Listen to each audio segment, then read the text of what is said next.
चंडीगढ़ के मेयर चुनाव में एक बार फिर आम आदमी पार्टी और कांग्रेस के साथ खेल हो गया। बहुमत का आंकड़ा होने के बावजूद भी आप और कांग्रेस केंद्र शासित चंडीगढ़ में अपना मेयर नहीं बना पाई। अब क्रॉस वोटिंग की वजह से बीजेपी की हरप्रीत बबला मेयर का चुनाव जीत गई हैं। आपकी प्रेमलता के खिलाफ 3 साइलेंट और 1 खुलेआम क्रॉस वोटिंग हुई है। दिलचस्प बात यह है कि मेयर चुनाव हारने वाली आप और कांग्रेस ने सीनियर डिप्टी मेयर का चुनाव जीत लिया है और चंडीगढ़ में इंडिया गठबंधन के पास कुल 21 वोट थे और इनमें आम आदमी पार्टी के 13 पार्षद, कांग्रेस के 7 पार्षद और 1 सांसद का वोट शामिल था। अब मेयर चुनने के लिए 19 पार्षदों की जरूरत थी, लेकिन इंडिया गठबंधन उम्मीदवार को सिर्फ 17 वोट ही मिल पाए।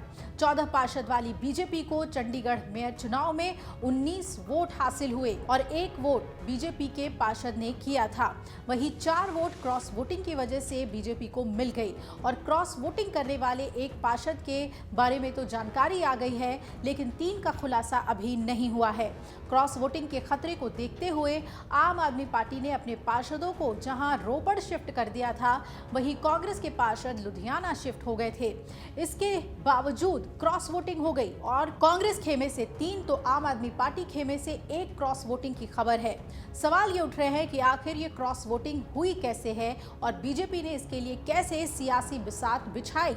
मेयर चुनाव से पहले बीजेपी ने सबसे पहले कांग्रेस के नाराज नेताओं को साधा और इसी कड़ी में गुरु बख्श रावत को 3 दिन पहले बीजेपी ने अपने खेमे में शामिल करा लिया।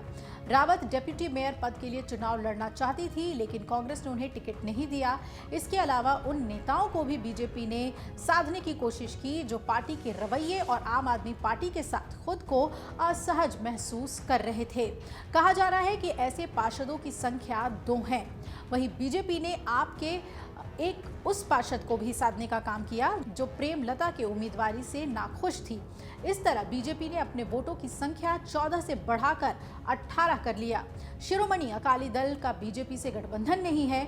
चंडीगढ़ में शियत के 1 पार्षद हैं जो पिछली बार बॉयकॉट कर गए थे और इस बार बीजेपी ने उन्हें भी साध कर वोटिंग करा लिया। यानी कि शिरोमणि अकाली दल पार्षद ने वोटिंग की वजह से ही बीजेपी की संख्या 19 हो पाई है। उधर आप और कांग्रेस में भीतरघात की वजह से इंडिया को सिर्फ 17 वोट मिले हैं।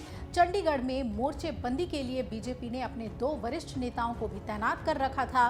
कहा यह जा रहा है कि पूर्व गवर्नर संजय टंडन और चंडीगढ़ बीजेपी के प्रधान जेपी मल्होत्रा ने पूरे ऑपरेशन को अंजाम तक पहुंचाने में एक बड़ी भूमिका निभा दी। टंडन बुधवार को ही बीजेपी पार्षदों के साथ चंडीगढ़ के मशहूर सुखना लेक पर भी देखे गए थे और 2024 के चंडीगढ़ मेयर चुनाव में वोट रद्द होने की वजह से बीजेपी जीत तो गई, लेकिन पूरे देश में उसकी किरकिरी हुई थी।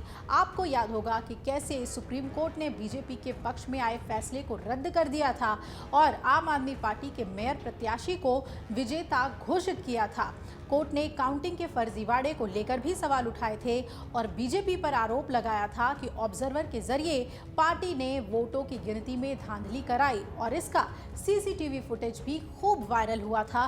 बीजेपी की इसमें बहुत किरकिरी हुई थी और कोर्ट ने भी जमकर फटकारा था, लेकिन इस बार बीजेपी ने पिछली बार का बदला ले लिया है और सीधे तौर पर जीत दर्ज कर ली है और क्रॉस वोटिंग हुई है। अब देखना है कि कौन से वो पार्षद थे जिन्होंने क्रॉस वोटिंग करके इंडिया गठबंधन को ये बड़ी हार का सामना करवाया है। अमर उजाला जीवांजलि के सारथी की मदद लें और महाकुंभ में स्नान जरूर करें।